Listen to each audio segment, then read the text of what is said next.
மக்கள் செயல் என்ற அமைப்பினால் 23, 24 மற்றும் 25ஆம் திகதிகளில் அணையா விளக்கு என்ற கருப்பொருளில் ஆரம்பிக்கப்பட்ட இந்த போராட்டமானது இன்றைய தினம் 10:10 ஆரம்பிக்கப்பட்டிருக்கின்றது. இந்த அணையா விளக்கினை ஏற்றி நாங்கள் இந்த போராட்டத்தினை ஆரம்பித்திருக்கின்றோம். இந்த போராட்டத்தினுடைய கருப்பொருளின் அடிப்படையில் நாங்கள் பின்வரும் கோரிக்கைகளை முன்வைத்து நாங்கள் இலங்கை அரசாங்கத்திற்கு அழுத்தம் கொடுக்கும்படி இலங்கை மனித உரிமைகள் ஆணையாளரின் வருகையொட்டி நாங்கள் பின்வரும் அம்ச கோரிக்கைகளை நாங்கள் முன்வைக்கின்றோம். முதலாவது கோரிக்கையாக செம்மணி உள்ளிட்ட மனித புதைகுழிகள் தொடர்பில் ஐக்கிய நாடுகள் மனித உரிமை ஆணையாளரின் அலுவலகத்தின் கீழ் இயங்கும் இலங்கை பொறுப்புக்கூறல் செயற்திட்ட அதிகாரிகள் தொழில்நுட்ப ரீதியான உள்ளீட்டை வழங்கவும் கண்காணிப்பில் ஈடுபடவும் இலங்கை அரசாங்கம் அனுமதிக்க வேண்டும். இரண்டாவது, ஐக்கிய நாடுகள் மனித உரிமை பேரவையின் 46/1 தீர்மானத்துக்கு அமைய இனப்படுகொலை, யுத்த குற்றங்கள் மற்றும் மனித குலத்திற்கு எதிரான குற்றங்கள் தொடர்பில் ஆதாரங்களை சேகரிப்பதற்கு ஐக்கிய நாடுகள் மனித உரிமை ஆணையாளரின் அலுவலகத்தின் கீழ் இயங்கும் இலங்கை பொறுப்புக்கூறல் செயற்திட்ட அதிகாரிகளுக்கு தங்கு தடையற்ற அனுமதியை இலங்கை அரசாங்கத்தால் வழங்கப்பட வேண்டும்.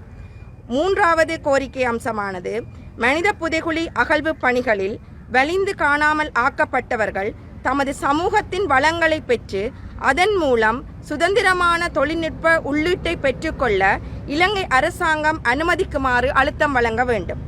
நான்காவது கோரிக்கையாக புதைகுழி அகழ்வு பணி தொடர்பில் யாழ்ப்பாணம் நீதவான் நீதிமன்றினால் கோரப்படும் அனைத்து நிதி கோரிக்கைகளையும் இலங்கை அரசாங்கம் நிறைவேற்ற வேண்டும் என அழுத்தம் கொடுக்க வேண்டும்.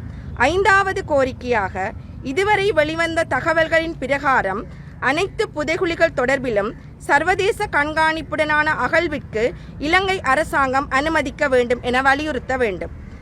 ஆறாவது கோரிக்கை அம்சமாக இலங்கை பொறுப்புக்கூறல் விவகாரம் தொடர்பில் ஐநா பொதுச்சபை ஊடாக ஐநா பாதுகாப்பு அவைக்கு விடயம் பாரப்படுத்தப்பட்டு அதனூடாக சர்வதேச குற்றவியல் நீதிமன்ற விசாரணை ஒன்றை சாத்தியப்படுத்துவதற்கான செயற்பாடுகளை ஐநா மனித உரிமை ஆணையாளர் எதிர்வரும் ஐநா மனித உரிமை பேரவை கூட்டத்தில் முடுக்கிவிட வேண்டும். இந்த கோரிக்கை அம்சங்கள் அடங்கிய ஒரு கையெழுத்து பிரதியினை நாங்கள் வருகின்ற ஐநா மனித உரிமை ஆணையாளரிடம் கையளிப்பதற்காகத்தான் நாங்கள் முயற்சி செய்து கொண்டிருக்கிறோம்.